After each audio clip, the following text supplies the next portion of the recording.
అందరికీ నమస్కారం. నేను మీ చిలకమర్తి ప్రభాకర చక్రవర్తి శర్మ. ఏకాదశి చాలా విశేషమైనటువంటి తిథి. మనకి శ్రీహరి ఏకాదశిని ఒక వరముగా ప్రసాదించినట్టుగా పద్మపురాణం తెలియజేస్తుంది. మనకి ప్రతి సంవత్సరంలో 24 ఏకాదశులు ఉంటాయి. ఒకవేళ అధిక మాసం వంటి వచ్చినట్లయితే 26 ఏకాదశులు ఉంటాయి. ఇటువంటి 24 ఏకాదశుల్లో విశేషంగా ఆషాఢ మాసంలో వచ్చేటువంటి శుక్లపక్ష ఏకాదశి, దీన్ని శయన ఏకాదశి లేదా తొలి ఏకాదశి అంటారు. ఈ ఏకాదశిని చాలా విశేషంగా చెప్పండి. దీంతో పాటు మనకి వైకుంఠ ఏకాదశి, ముక్కోటి ఏకాదశి రెండు కూడా చాలా అత్యంత పవిత్రమైనవని చెప్పడం జరిగింది.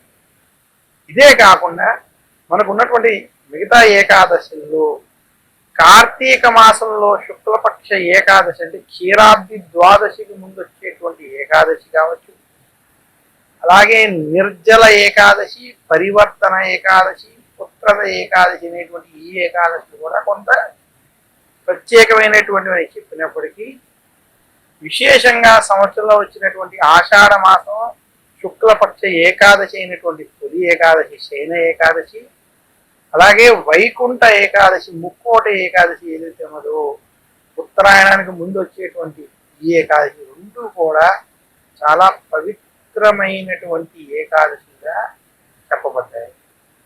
విశేషించి మనం ఆషాఢ మాస శుక్లపక్ష ఏకాదశి శయన ఏకాదశి గురించి మాట్లాడదాం. మనకి శయన ఏకాదశి అంత ప్రాధాన్యతతో కూడుకున్నటువంటి ఏకాదశి అవడానికి కారణం మనకి ఈశ్వరుడు శివుడు ఏదైతే ఉన్నాడో ఆయన విశేషించి ఎప్పుడూ ధ్యానంలో ఉండడం మనం గమనించాలి. బ్రహ్మదేవుడు కూడా ఈ సృష్టిని కొనసాగిస్తున్నప్పటికీ ఆయన కూడా ధ్యానంలో యోగంలో ఉండడం మనం గమనించాల్సినటువంటి అంశం. ఇంకా లయకారకుడైనటువంటి ఈశ్వరుడు కూడా ధ్యాన రూపంలో ధ్యాన మార్గంలో ఉండడం విశేషం. అయితే ఈ సృష్టిని కొనసాగిస్తున్నటువంటి శ్రీ మహావిష్ణువు ఈ సృష్టిని కొనసాగించేటప్పుడు మొదటి 6 మాసాలు అంటే ఉత్తరాయణంలో ఉన్నటువంటి 6 మాసాలు ఆయన మనకి ఆ సృష్టిని కొనసాగిస్తూ ఆయన దర్శనం ఇచ్చేటువంటి విధంగా ఉండడం. ఇంకా ఆషాఢ మాస శుక్లపక్ష ఏకాదశి రోజు శయన ఏకాదశి నుండి 4 మాసాలు ఆయన యోగ నిద్రలో ఉండడం. అంటే ఇక్కడ యోగ నిద్రలుగా ఆయన నిర్గుణ ధ్యానంలో విశేషించి ధ్యానంలో ఆయన ఉండడం అనేది మనం గమనించాలి.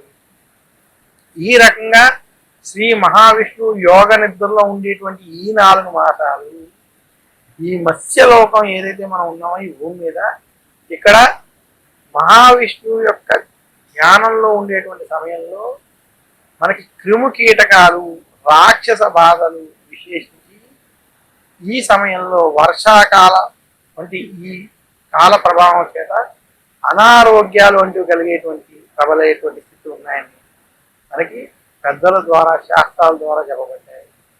అందువల్ల ఇటువంటి దక్షిణాయనంలో ఉన్నటువంటి ఈ 4 మాసాల్లో చాతుర్మాస దీక్షలు చేస్తూ సన్యాసాన్ని స్వీకరించినటువంటి వారు ఈ 4 మాసాలని చేయడం. ఈ దీక్షలు చేసేటప్పుడు విశేషంగా ఈ 4 మాసాల్లో ఆషాఢ మాసంలో ఆకుకూరల్ని స్వీకరించకుండా ఉండడం, అలాగే శ్రావణ మాసంలో పెరుగుని నిషేధించడం, భాద్రపద మాసంలో పాలుని నిషేధించడం, ఇంకా దాని తర్వాత వచ్చేటువంటి ఆశ్వేజ మాసంలో పప్పు ధాన్యాలను వదిలిపెట్టడం. ఇలా ఈ 4 మాసాలు అలా నియమాలతో పాటిస్తూ ఉంటారు. అలాంటి ఈ సమయంలో ఏకాదశి వ్రతాన్ని ఆచరించడం చాలా మంచిది. అందులోనూ ఉత్తరాయణం నుండి దక్షిణాయనం మారేటువంటి సమయం కావడం, ఆషాఢ మాసంలో శయన ఏకాదశి సమయం చాలా పవిత్రమైనది. సూర్యుడు తన యొక్క గమనాన్ని దక్షిణం వైపు మార్చుకోవడం చేత సూర్యుడి యొక్క తేజస్సు కాంతి తగ్గడం. అప్పుడు మనకి విశేషించి దక్షిణాయనంలో వర్షాలు, తర్వాత మనకి శరదృతువు వంటివి రావడం, చలి వంటివి పెరగడం చేత మళ్ళీ ఉత్తరాయణం ఎండ వరకు మనం ఉత్తరాయణం కోసం సూర్యుడి కోసం చూసే స్థితి రావడం చేత రథసప్తమి వరకు జరిగేటువంటి ఈ సమయం ఏదైతే ఉన్నదో ఈ 6 నెలలు మనకి విశేషంగా దక్షిణాయన మాస సమయంలో భగవత్ ఆరాధనకు సంబంధించినటువంటి ప్రాధాన్యం ఇవ్వడం జరిగింది. ఈ దక్షిణాయన మాసంలో విశేషంగా ఏకాదశి వ్రతాలు, అందులో తొలి ఏకాదశి శయన ఏకాదశి ఎవరైతే ఆచరిస్తారో వారికి విష్ణు యొక్క అనుగ్రహం కలుగుతుంది. మనకి ఏకాదశి మహత్యం గురించి మన పురాణాల ప్రకారం విశేషించి శ్రీకృష్ణుడు ధర్మరాజుకి ఈ ఏకాదశి మహత్యాన్ని గురించి తెలియజేశారు. దాని ప్రకారం పూర్వం మురుడు అనేటువంటి రాక్షసుడు, ముర అనేటువంటి రాక్షసుడు ఉండేవాడు. ఒకసారి ఆ రాక్షసుతోటి మహావిష్ణువు దగ్గరికి ఆయన వెళ్ళి ఆయనతో యుద్ధం చేయాలని బలవంతం పెట్టడం, అలా మహావిష్ణువుని యుద్ధం అడిగి చేయడం, కొన్ని వేల సంవత్సరాల యుద్ధం జరగడం. ఇప్పుడు ఆ యుద్ధంలో కొంచెం విష్ణు అలసటకు లోనై ఒక చోట ఆయన విశ్రమించడం. అప్పుడు ఆయన విశ్రమిస్తున్న సమయంలో ఆయన యొక్క చెమట నుంచి ఒక కన్య ఉద్భవించడం. ఇప్పుడు ఈ ముర అనేటువంటి రాక్షసుడు ఆ కన్యను నన్ను వివాహం చేసుకోవాలని కోరగా, నాతో యుద్ధంలో గెలిస్తే నేను పెళ్లి చేసుకుంటాను. ఇప్పుడు వారిద్దరి మధ్య యుద్ధం జరిగినప్పుడు ఆ రాక్షసుడు సంహారం జరగడం. అప్పుడు ఆ యొక్క సంహారం జరిగిన తర్వాత మహావిష్ణు అక్కడ మేల్కొని ఆ కన్యకి ఏకాదశి అని పేరు పెట్టడం. ఇది మనకి పద్మ పురాణంలో కథగా మనకు చెప్పబడింది. అప్పుడు ఆ ఏకాదశి స్త్రీ తనకి 3 వరాలు కావాలని అడగడం.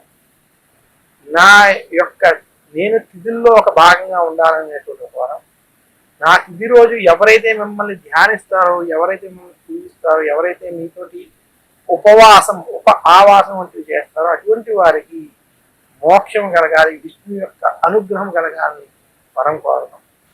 ఈ వరాలన్నింటినీ కూడా శ్రీ మహావిష్ణువు ఆనందంతో ఆవిడకి ప్రసాదించడం చేత ఏకాదశి అనేటువంటి తిథి ఏర్పడడం, ఈ ఏకాదశి రోజు ఏకాదశి వ్రతాన్ని ఆచరించడం చేత ఏకాదశి రోజు ఆవాస దీక్షలు ఆచరించి మహావిష్ణువుని ఈరోజు విశేషంగా పూజించడం చేత విష్ణు సహస్రనామం వంటి భగవద్గీత వంటి ఈరోజు పారాయణం చేయడం చేత విష్ణుమూర్తిని విశేషంగా షోడశోపచారాలతో అష్టోత్తర శతనామాలతో ఈరోజు పూజించడం చేత విష్ణుమూర్తి యొక్క అనుగ్రహం కలుగుతుంది. అలాగే ఆ రాక్షసుడు నాకు కూడా ఒక స్థానాన్ని ఇవ్వమని కోరగా ఆ రాక్షసుడిని విశేషించి ఏకాదశి రోజు అన్నంలో ఆహారంలో నువ్వు ఉంటావని, ఈ రోజు ఎవరైతే పూజిస్తారో వారికి అనారోగ్య సమస్యలు కలుగుతాయని కూడా తెలియజేయడం. ఇది మన యొక్క పద్మ పురాణంలో చెప్పినటువంటి ఏకాదశికి సంబంధించినటువంటి పురాణ కథ వృత్తాంతం. అందుచేతనే ఏకాదశి వ్రతాన్ని విశేషంగా మన భారతీయులు ఆచరించడం మన యొక్క సాంప్రదాయం. దీంట్లో కూడా ఆరోగ్యపరమైనటువంటి సూత్రాలు ఉన్నాయి. ఆయుర్వేద ప్రకారం లంకనం పరమ ఔషధం అని ఆయుర్వేదం తెలియజేస్తుంది. అలా ప్రతి మాసంలో వచ్చేటువంటి పౌర్ణమికి ముందు లేదా అమావాస్యకి ముందు వచ్చేటువంటి ఏకాదశి తిథి రోజు కావచ్చు, అవి కుదరని పక్షంలో మాసంలో ఒక ఏకాదశిని కనుక ఒక లంకనం చేసినట్లయితే వారికి ప్రేగుల్లో ఉన్నటువంటి సమస్యలు కొంత తగ్గి, జీర్ణ సంబంధించినటువంటి సమస్యలు తగ్గి ఆరోగ్యం సిద్ధిస్తుంది శాస్త్రం. అందుకనే ఈ ఉపవాస దీక్షలు చేసేటప్పుడు దశమి రోజు రాత్రి అల్పాహారాన్ని స్వీకరించడం లేదా కొంత ఆహారం మితాహారం తీసుకోవడం, ఏకాదశి తిథి ఉన్నంత సమయం ఉపవాసం ఉండడం, ద్వాదశి గడియలు ప్రవేశించిన తర్వాత అన్నదానాలు వంటి చేసి అది కూడా మితంగానే ఆహారం స్వీకరించడం ఇందులో ఉన్నటువంటి సాంప్రదాయం. ఈ రకంగా చేస్తూ విష్ణుమూర్తితోటి విష్ణు యొక్క నామస్మరణతోటి ఈ ఏకాదశి రోజు ఆయనకి దగ్గరగా ఉండడం, ఆవాసం చేయడం చేతనే ఈ ఏకాదశి వ్రత ఫలితం లభిస్తుంది.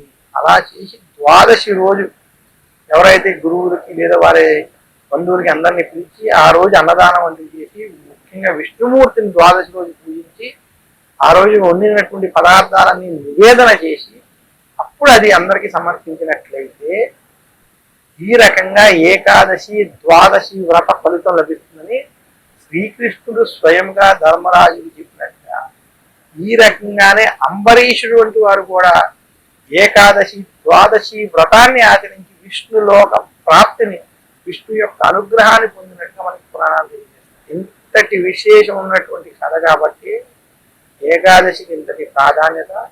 ఆషాఢ మాస శుక్లపక్ష ఏకాదశి కావచ్చు, అలాగే ఈ శయన ఏకాదశి తొలి ఏకాదశి రోజు ఈ రకంగా విశేషంగా ఉపవాసం అంటూ ఆచరించుకుంటూ విష్ణుమూర్తిని సేవించినటువంటి వారికి శుభ ఫలితాలు కలుగుతాయి. అసలు తొలి ఏకాదశి శయన ఏకాదశి రోజు మనం ఏం చేయాలి? ఈరోజు విశేషంగా అవకాశం ఉన్నట్లయితే ఏదైనా విష్ణుమూర్తికి సంబంధించినటువంటి ఆలయాన్ని దర్శించడం, రాముడు, కృష్ణుడు, గోపాలుడు, వెంకటేశ్వర స్వామి ఏ ఆలయానికైనా దర్శనం చేసుకోగలిగితే చేసుకోవాలి. ఈరోజు మీ ఓపికను బట్టి ఆహారాన్ని స్వీకరించకుండా ఉండడం, లేదా శరీరానికి ఎంతటి అవసరం అంతటి ద్రవ్యంతో కూడినటువంటి ఆహారాన్ని స్వీకరిస్తూ శయన ఏకాదశి తొలి ఏకాదశిలో మనం అసలు ఏం చెయ్యాలి? ఈరోజు విశేషంగా శ్రీ మహావిష్ణువు ఈరోజు విష్ణు సహస్రనామం వంటి పారాయణం చేయడం చాలా మంచిది. అసలు విశేషంగా ఈరోజు ఏమాత్రం అవకాశం ఉన్నా శ్రీరాముడు కావచ్చు, కృష్ణుడు కావచ్చు, గోపాలుడు, వేణుగోపాల స్వామి కావచ్చు, వెంకటేశ్వర స్వామి, విష్ణుమూర్తికి సంబంధించిన ఏ ఆలయ దర్శనం చేసినా మంచిది. ఈరోజు ఉపవాస దీక్షలు వంటివి ఆచరించడం, అలాగే విశేషంగా ఈరోజు విష్ణుమూర్తిని పూజించడం శుభప్రదం. ఇంటిలో పూజించేటువంటి వారికి మహావిష్ణు యొక్క విగ్రహాలకి అభిషేకాలు అని షోడశోపచారాలతో అష్టోత్తర శతనామాలతో విష్ణుమూర్తిని పూజించడం, ఈరోజు భగవద్గీత వంటి పారాయణం చేయడం, విష్ణు సహస్రనామం వంటి పారాయణం చేయడం మహావిష్ణువు యొక్క అనుగ్రహం. మనకి ఏకాదశి అనేటువంటి కన్య ఆవిడకి ఇచ్చినటువంటి వరాల ప్రకారంగా ఈరోజు ఏకాదశి వ్రతాన్ని ఆచరించి, అలాగే ఉపవాస దీక్షలు వంటివి చేస్తూ విష్ణువుకి దగ్గరగా ఆయన యొక్క నామస్మరణతో ఎవరైతే ఈరోజు ఉంటారో ఈరోజు వారికి శ్రీహరి యొక్క అనుగ్రహం కలుగుతుందని శాస్త్రం. అలాగే విష్ణుమూర్తికి సంబంధించినటువంటి దశావతారాలకి సంబంధించిన ప్రతి అవతారానికి సంబంధించినటువంటి కథల్ని చదువుకోవడం వల్ల కూడా చాలా విశేషమైనటువంటి పుణ్యఫలం. తిథులలో ఏకాదశి తిథి శ్రీహరి యొక్క మనస్సుని మనం శ్రీహరిని పొందడానికి, అలాగే శ్రీహరి యొక్క అనుగ్రహం పొందడానికి చాలా విశేషమైనటువంటి తిథి అని చెప్పబడింది. పద్మ పురాణం ప్రకారం ఎవరైతే ఏకాదశి రోజు విశేషించి శ్రీహరిని పూజిస్తారో, ఆరాధిస్తారో ఆ విష్ణుమూర్తి యొక్క అనుగ్రహం చేత శుభ ఫలితాలు కలుగుతాయి. అందరికీ మరొక్కసారి తొలి ఏకాదశి శయన ఏకాదశి శుభాకాంక్షలు.